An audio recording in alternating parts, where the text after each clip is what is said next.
देखिए बच्चों, अलजबरा में 9वीं जमात का 9th स्टैंडर्ड अलजबरा का सेट लेसन आज हम पढ़ेंगे। फर्स्ट लेसन सेट है ना। अब देखो कन्फ्यूजन होता है बच्चों को, सेट मतलब क्या है। सेट मतलब समझ लीजिए ग्रुप, उसको उर्दू मीडियम वाले कहेंगे, उर्दू में तो सेट कहेंगे, लेकिन उर्दू मीडियम वाले इन शॉर्टकट समझेंगे कि गिरोह। कोई भी, जैसे फूलों का गुलदस्ता किताब में आपके टेक्स्ट बुक में दिया हुआ है, फूलों का गुलदस्ता, bunch of flower, bunch of keys मतलब चाबियों का एक गुच्छा, वो एक रहेगा। बहुत सारे सेट हो सकते हैं, कुछ भी आप ले सकते हैं इसमें। जैसे हमने एग्जाम्पल बोल दिए कि पेन है, बहुत सारे पेन हैं, तो बहुत सारे पेन मिलाकर एक सेट बना दीजिए, मतलब उसको ग्रुप कर दीजिए। ओके, उसके बाद पेन का हो गया, नंबर्स रहेगा 1 to 10 नंबर्स, जैसे 1 to 10 नंबर्स का एक ग्रुप बना दीजिए तो एक ग्रुप हो जाएगा। मतलब सेट मतलब जो भी ऐसे आदात का गिरोह जो वाज़ेह तौर पर साफ अंदाज में बताया जा सके और दिखाया जा सके, उसको सेट कहेंगे, उसको गिरोह कहेंगे। गिरोह, सेट या ग्रुप, इन शॉर्टकट आप समझ लीजिए ग्रुप कहेंगे। ओके, सो सेट। अब देखिए सेट को लिखने के 2-3 तरीके हैं। जैसे हमने अभी बताया कि सेट को लिखने के 2 तरीके आपके टेक्स्ट बुक में दिए हुए हैं। It is given 2 types of. एक है फहरिस्ती तरीका, मतलब लिस्टिंग मेथड, लिस्टिंग मेथड है ना। उर्दू में क्या कहेंगे उसको, फहरिस्ती तरीका। ये फहरिस्ती तरीका है इसका। लिस्टिंग मेथड में आपको बताना, फहरिस्त बनानी है, बिल्कुल आसान है ये। फहरिस्ती तरीका बिल्कुल आसान होता है। इसमें पहले सेट बनाने में क्या क्या लगता है आपको वो देखना चाहिए। सेट को लिस्टिंग मेथड, और एक है दूसरा सेट बिल्डर मेथड, इबारती तरीका है। एक फहरिस्ती तरीका, एक इबारती तरीका, listing method and set builder method.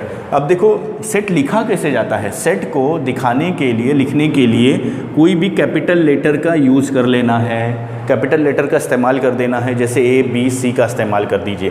कहाँ पे? सेट को डिनोट करने के लिए, सेट को दिखाने के लिए। अब ये लिस्टिंग मेथड नहीं पढ़ा रहे हम, पहले सेट को कैसे लिखा जाएगा, और इसको है ना करली ब्रैकेट में कंप्लीट कर देना है, मुकम्मल कर देना है आपको। करली ब्रैकेट में, मेहराबी कौस में उसको बंद कर देना है, जैसे यहाँ से यहाँ तक। देखिए इसको मेहराबी कौस कहेंगे उर्दू में, और इंग्लिश मीडियम वाले क्या कहेंगे, करली ब्रैकेट में उसको बंद कर देना है। अब जो अंदर लिखे जाएंगे नंबर्स या लेटर्स, जो कुछ वो, जैसे अगर लेटर्स है तो हमेशा उसको स्मॉल लेटर से ही दिखाया जाएगा।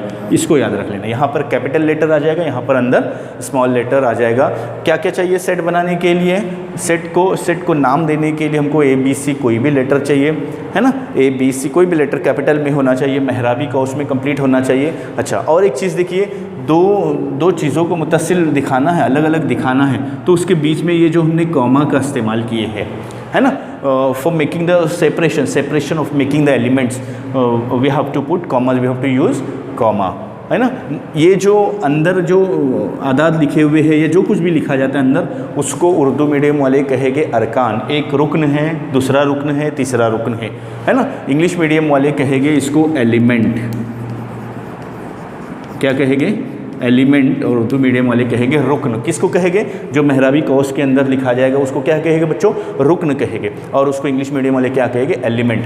मतलब A is the 1 element, B is the 2nd element, C is the 3rd element. Okay, तो ये एलिमेंट रहेंगे, अनासिर रहेंगे इसके, जैसे आपने साइंस में भी एलिमेंट पढ़ चुके हैं। अब देखो और क्या चीज़ चाहिए इसमें। अब ये हो गया। अब बिल्कुल यही चीज़ आपको फहरिस्ती तरीके में है। जैसे हमने सेट का तरीका बता दिए, सेट को लिखने के लिए ये चाहिए, ये चाहिए, ये चाहिए, बिल्कुल फहरिस्ती तरीके में बिल्कुल यही चाहिए। अब मिसाल के तौर पर बिल्कुल आसान एक एग्जांपल दे देते हैं आपको, तो आपको समझ में आ जाएगा कि फहरिस्ती तरीके में असल में करना क्या है। देखो जैसे फहरिस्ती तरीके में सवाल ऐसे फॉर्म में दिया हुआ रहेगा, कैसे? जैसे हफ्ते के 7 दिन, हफ्ते के 7 दिन हैं, हफ्ते के दिनों को दिखा देना है हमको, हफ्ते के दिनों को दिखा देना है। देखिए जूम करके भी आप देख सकते हैं इसको कि हफ्ते के 7 दिन, हफ्ते के कितने होते हैं? 7 दिन, यानी डेज ऑफ द वीक हो जाएगा, डेज ऑफ द वीक। हफ्ते के 7 दिन, यहाँ पर इंग्लिश मीडियम वाले लिखेंगे डेज ऑफ द वीक। हफ्ते के 7 दिनों का सेट फहरिस्ती तरीके से लिखिए। राइट दे हफ्ते के 7 दिनों का set write by listing method, write by listing method the days of the week. अब हफ्ते के 7 दिन कौन से होते हैं? पीर, मंगल, बुध, जुमेरात, जुम्मा, शनिचर, ये सबको लिखना है। तो हम ऐसा लिख सकते हैं ए इज़ इक्वल टू, अगर इंग्लिश मीडियम वाले लिखेंगे तो इंग्लिश में लिखेंगे मंडे, ट्यूसडे,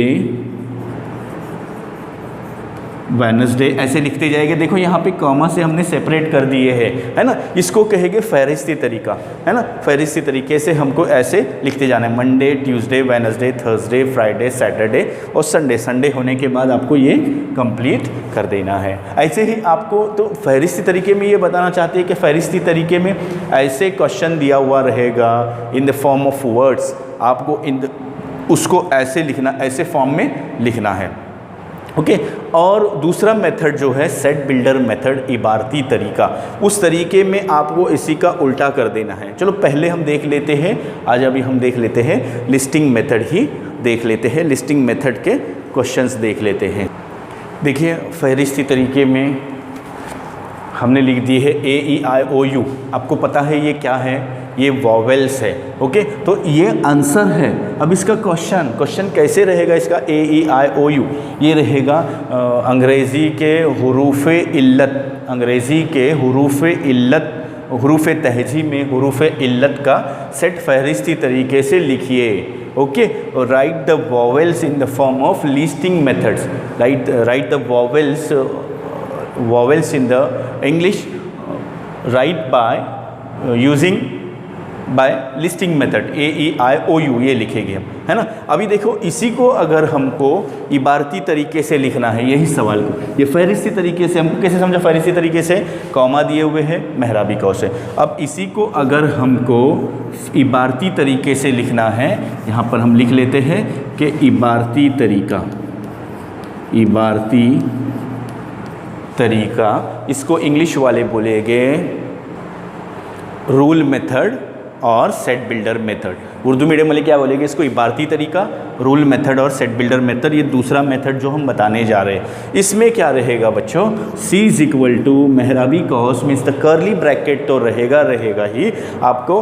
अब ये क्या दिया हुआ है वो पहले पहचानना है आपको। इबारती तरीके में याद रख लेना, इबारती तरीके में पहले आपको इस इबारती तरीके में सेट बिल्डर फॉर्म में रूल मेथड में आपको पहले पहचानना है कि ये क्वेश्चन किस टाइप का है, क्या दिया हुआ है। These are natural numbers, these are whole numbers, what given, क्या है ये दिया हुआ वो पहले समझ लीजिए। तो इबारती तरीके में हमको क्या करना है? पहले मेहराबी कौस बनाना है। यहाँ पर हम लिखेंगे x सच दैट x, इसका इस्तेमाल कर लेना है। x ले लो, y ले लो, है ना। यानी ये x जो सेट है इसमें आपको बताते जाना है कि x इसमें क्या है। तो ये उमूदी जो कता है, ये उमूदी कता है, ये देखिए ये उमूदी कता है, स्टैंडिंग लाइन है ना। ये स्टैंडिंग परपेंडिकुलर जैसे रहती है ना, वैसे स्टैंडिंग लाइन है, स्टैंडिंग ये सेगमेंट दिया हुआ है ऐसे। तो ये जो इसका मतलब होता है कि इस तरह उर्दू में, है ना। और ये बिलोंग्स टू या सच डैट बोलेगा, x सच डैट x। अब ये हमको बताना है यहाँ पर AEIOU क्या है। तो ये x को हम यहाँ पर ले लेंगे, क्या कर देंगे? इस x को उधर लेकर हम यहाँ पर लिख देंगे कि ये x क्या है, ये x अरकान थे, एलिमेंट्स थे, है ना। ये x क्या है आपको? एलिमेंट्स है। तो ये x क्या है? एलिमेंट कौन से है? एलिमेंट लिख दो अंग्रेज़ी के हुरूफ़ इल्लत, अंग्रेज़ी के हुरूफ़ इल्लत ये लिखेंगे, इतना लिखेंगे तो भी चल जाएगा। यहाँ पे मेहराबी कौस को कंप्लीट कर दो, ओके। अब ये ऐसा था इसलिए हमने ऐसा लिखे। अब कुछ अगर नंबर रहेंगे तो कैसा लिखेंगे वो भी देख लेना। अब देखिए बच्चों, इबारती तरीके में जैसे अभी बताए थे उसी को अगर नंबर्स रह गए AEIOU वाला हो गया तो ये देख लेते हैं। M = 1 8 27 64 125 1 8 27 64 125 अगर ऐसे दिया हुआ है। इजहार उसूल का तरीका भी कहते हैं इसको, इबारती तरीका कहते हैं, इंग्लिश मीडियम वाले रूल मेथड कहेंगे या सेट बिल्डर मेथड कहेंगे, सेट बिल्डर फॉर्म कहेंगे उसको। तो M = मेहराबी कॉस तो आएगा। इससे पहले हमने बताए थे कि कोई भी इबारती तरीके के लिए ये आपको लिखना लाजमी है, ज़रूरी है। It is necessary to write what x such data x इस तरह x है। अब आपको लिखना यहाँ पर पहले देखना है कि क्या है 1 8 27 64 125। आप कहेंगे सर ये तो नंबर दिए हुए, लेकिन नंबर दिए हुए वो किस फॉर्म में दिए हुए हैं या क्या है, मुरब्बा है या ये स्क्वायर है, क्यूब है, ये देखना है, मुरब्बा है, मकब है, क्या है वो देखना है। अब देखिए थोड़ा सा दिमाग लगाइए तो आपको समझ में आ जाएगा। 1 8 एक का मुरब्बा 1 होता है, तो 2 का मुरब्बा 4 होता है, लेकिन यहाँ पर 8 दिया हुआ है तो 8 क्या रहेगा, ये मकब दिया हुआ है। किसका मकब दिया हुआ है, देखिए 2 2 4 4 2 8, यानी ये क्या दिया हुआ है, क्यूब कहेंगे या मकब कहेंगे बच्चों, क्या कहेंगे इसको, क्यूब कहेंगे या मकब। 2 2 4 4 2 8, यानी 2 को अगर हम 3 बार मल्टीप्लाई करेंगे, 2 को ज़र्ब कर देंगे तो 8 आएगा। यहाँ पर 1 को 3 बार ज़र्ब कर देंगे तो 1 ही आएगा। यहाँ पर देखो 3 को 3 बार ज़र्ब कर देंगे, 3 × 3, एक को आपको अलग अलग अलहदा करके बता रहे। 3 × 3 × 3, 3 3 ज़र 9, 3 3 9 9 3 27 आता है ये, यानी ये 2 का क्यूब है, 2 का मकब है, ये 2, ये 1 का मकब है, ये 2 का मकब है, ये 3 का मकब है, ये 4 का मकब है और ये 5 का मकब है। मकब यानी क्यूब, थर्ड मतलब 3 times if we multiply same number, so whatever product will come that is called as a cube. Okay, so 2 × 2 × 2 is equal to 8. अब यहाँ पर हमने ऐसा लिखे। अब हम इसको पहले क्या कर लेते हैं, देख लेते हैं। यहाँ पर इधर रफ थोड़ा सा वर्क करके दिखाते हैं। ये 1 का क्यूब है ना, 1 का क्यूब 1 है, 8 यानी 8 किसका क्यूब बताए थे हमने, 2 का क्यूब है ना। स्क्रीन पे आपको दिखाई दे रहा है ना, यस दिखाई दे रहा है। देखिए 2 का क्यूब कितना है, ये 2 का क्यूब। फिर 27 किसका है, 3 का क्यूब। 64 4 का क्यूब, ये 5 का क्यूब। क्यूब मतलब तीसरी कुव्वत, थर्ड पावर लिखेंगे उसको, है ना। अब देखो इसमें से जो नंबर चेंज हो रहे हैं, यहाँ पर ये नंबर चेंज हो रहे हैं, ये नंबर क्या हो रहे हैं बच्चों, चेंज हो रहे। तो नंबर जो चेंज हो रहे हैं उसको हम n से ज़ाहिर करेंगे। किससे ज़ाहिर करेंगे, n से। हमेशा याद रख लेना, जहाँ पर भी नंबर एक्सरसाइज में भी नंबर अगर कोई चेंज हो रहा है, ये ऐसा हमने आसानी के लिए लिख दिया, आपको रफ पे बता रहे। नंबर जो चेंज हो रहा है उसको n से ज़ाहिर करो। कौन सा नंबर चेंज नहीं हो रहा है, ये इसकी पावर जो है ना, कुव्वतें चेंज नहीं हो रही है। यहाँ पर 3 लिख दो, जो 3 है ना वो n मतलब ये numbers, how many numbers there will be change. Okay, अब हमको ये तो हो गया। यहाँ पर ये हमने बताया कि n का क्यूब है, n मतलब को नंबर कहाँ से स्टार्ट है और कहाँ तक है वो आपको आगे बताते जाना है। अब आगे बताने के लिए आप क्या कर देंगे, यहाँ पर आप कॉमा लगा दीजिए या इक्वल साइन लगा दीजिए तो भी चल जाएगा।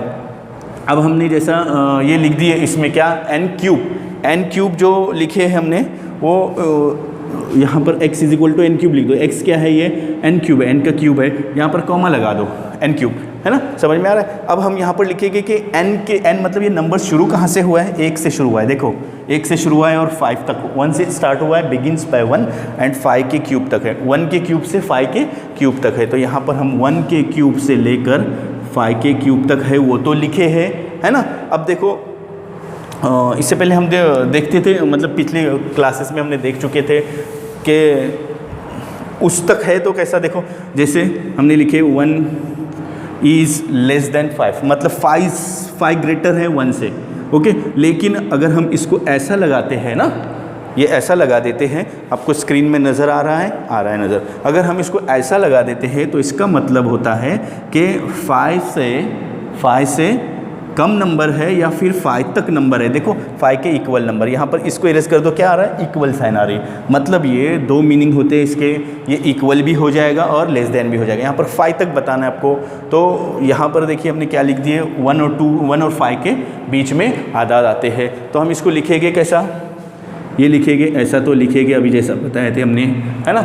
1 5 तक है, 5 तक है लिखेंगे।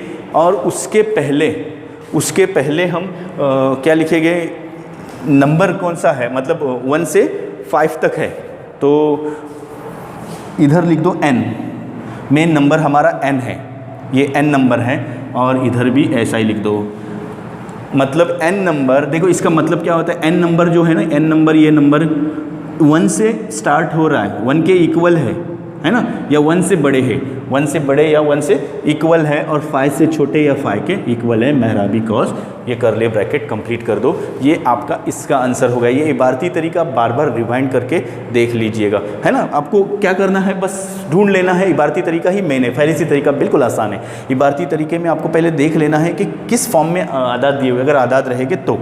इससे पहले जो क्वेश्चन बताए थे ए, आई, ओ, यू, वो बिल्कुल आसान था। इसमें आपको ये लेना है, ये लेना है, और आपको आगे ये लेना है 1 नंबर, नेचुरल नंबर बोलो 5 है। ओके, तो ये रहा आपका इबारती तरीका। इसको रिवाइंड करके बार बार देखते जाइए तो आपको समझ में आ जाए। तो बच्चों वीडियो पसंद आ गया होगा तो लाइक कीजिए, शेयर कीजिए और सब्सक्राइब